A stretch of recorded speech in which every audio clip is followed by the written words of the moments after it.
आदाब। दीवान जर्मनी दास ने अपनी मशहूर किताब द महाराजा में यूं तो हिंदुस्तान के तमाम राजाओं, महाराजाओं, नवाबीन के अजीब गरीब शौक़ और उनकी तर्ज ज़िंदगी के बारे में वाक़यात लिखे हैं। बहुत दिलचस्प है ये जो उनका महाराजा नाम की जो बुक है।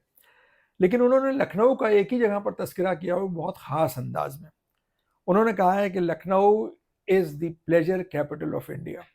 और ये प्लेजर इस माने में नहीं कि यहाँ तवाइफें थीं या और बहुत सी महफिलें होती थी, बल्कि उन्होंने इस सिलसिले में किया है कि लखनऊ से इत्र जाता था पूरे हिंदुस्तान में, खुसूसन महाराजा पटियाला के दरबार में, और उनके लिए ख़ास तौर से जहाँ दीवान जर्मनी दास जिनके यहाँ काम करते थे।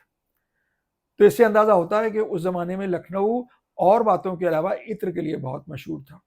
और जब इत्र की बात होगी तो क्यों नहीं जिक्र होगा लखनऊ के जो ख़ास इत्र साज भी हैं और इत्र फरोश भी हैं, असगर अली मोहम्मद अली, जिनके नाम के आगे हमेशा लिखा जाता है इस बात की जो इसका जो सफिक्स है उसके बगैर इनका नाम पूरा ही नहीं होता है, यानी असगर अली मोहम्मद अली ताजिर इत्र लखनऊ। ये असगर अली मोहम्मद अली ताजिर इत्र लखनऊ जो थे, इनका ख़ानदान 1839 के करीब लखनऊ आया था। कहाँ से? कन्नौज से।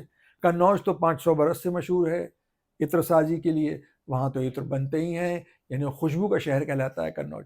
इस्तिफ़ा अली ख़ान जो थे वो लखनऊ आ गए और बाद में उन्होंने यहाँ बहुत ख़ास इत्र जो थे उनकी ईजाद की, नवाबीन के दरबार में बहुत इनकी रसाई हुई और उसके बाद ये यहीं रह गए और अपने ख़ानदान को एक इत्र साज और इत्र फरोश की हैसियत से पहचान दिलाई। असगर अली मोहम्मद अली हमें तो नहीं मालूम कि शुरू में कहाँ रहते थे, लेकिन बाद में इन लोगों ने चौक में बिल्कुल तहसीन की मस्जिद के करीब, यानी अकबरी गेट के करीब एक जगह थी जिसको कहते थे हिना बिल्डिंग। हिना बिल्डिंग इसलिए कि हिना जो परफ्यूम था, इनका जो इत्र था, वो बहुत मशहूर और बड़ा मकबूल इत्र था। उसके बारे में आपको बाद में हम बताएंगे इसी प्रोग्राम में। तो वहाँ इन्होंने एक बिल्डिंग बनाई और बहुत बिल्कुल महल नुमा एक घर था, उसमें शायद इनका एक वर्कशॉप भी था, उसको कहते थे हिना बिल्डिंग। और उसके ऊपर सामने बड़ा बड़ा लिखा था असगर अली मोहम्मद अली। और इस बिल्डिंग का इफ्तिताह जो था, यानी जो इनाग्रेशन था, शायद वो 1930 की दहाई में, यानी 1930s में हुआ था। और कहते हैं कि निज़ाम ऑफ हैदराबाद जो थे, हिज़ हाइनेस उस्मान अली खां, वो आए थे इस बिल्डिंग में और उन्होंने इसको इनाग्रेट किया था। अब तो बिल्डिंग रही नहीं, क्योंकि बहुत से वहाँ आपस में कुछ ना इत्तेफाकियाँ हुई, ख़ानदान बढ़ गए और उसके बाद इस बिल्डिंग को शायद 1990 वगैरह में उसको ढा दिया गया और वहाँ एक अब तो कॉमर्शियल कॉम्प्लेक्स बन गया है जिसमें सभी कुछ मिलता है, यानी गरारे, टोपियाँ, पैजामे और कुर्ते, चिकन का काम और तमाम शादियों के लिबास वगैरह मिलते हैं। सिवाय इत्र के हमें तो कोई इत्र की दुकान उस बिल्डिंग में नहीं दिखाएगी, बस उसका नाम है हिना बाज़ार।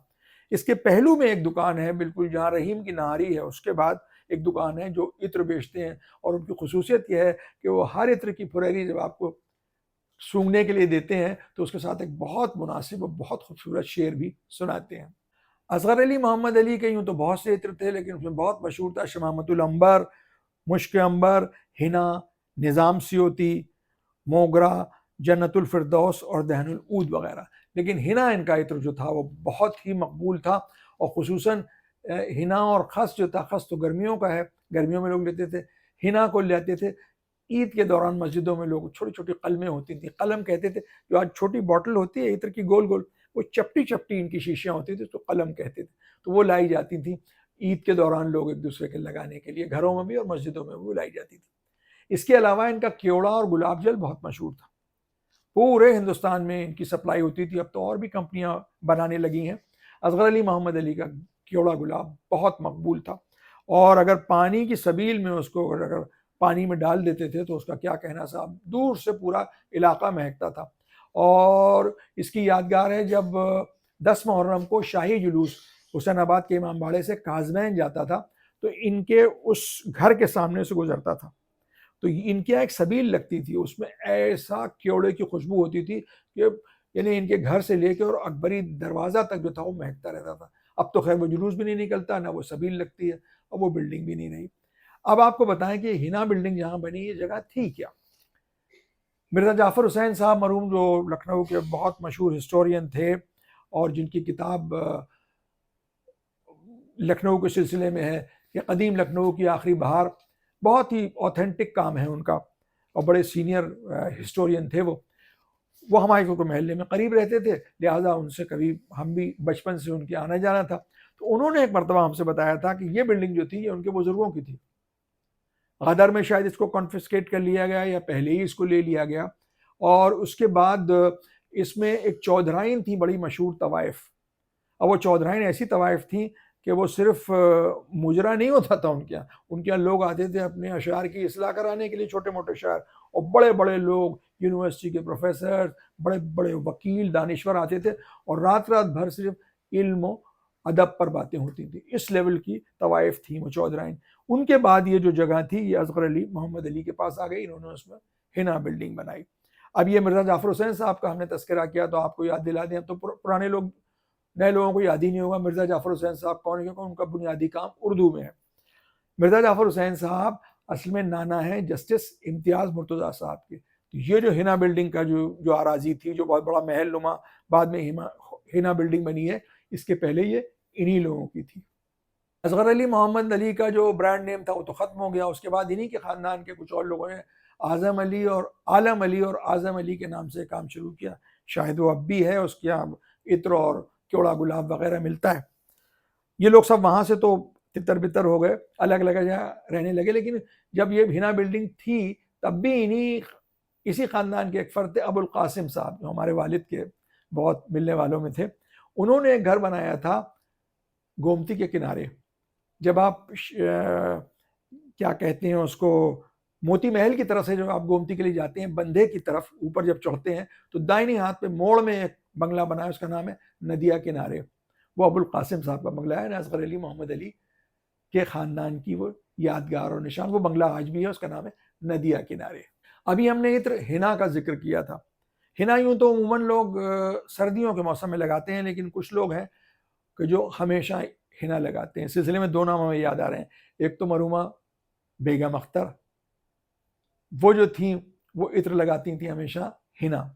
और दूसरी शबाना आज़मी ने कभी इस बात का जिक्र किया था अपनी वालिदा को याद करते हुए कि उनकी जो वालिदा थी शौकत कैफ़ी साहिबा, वो भी हमेशा 12 मास हिना ही इत्र लगाती थी।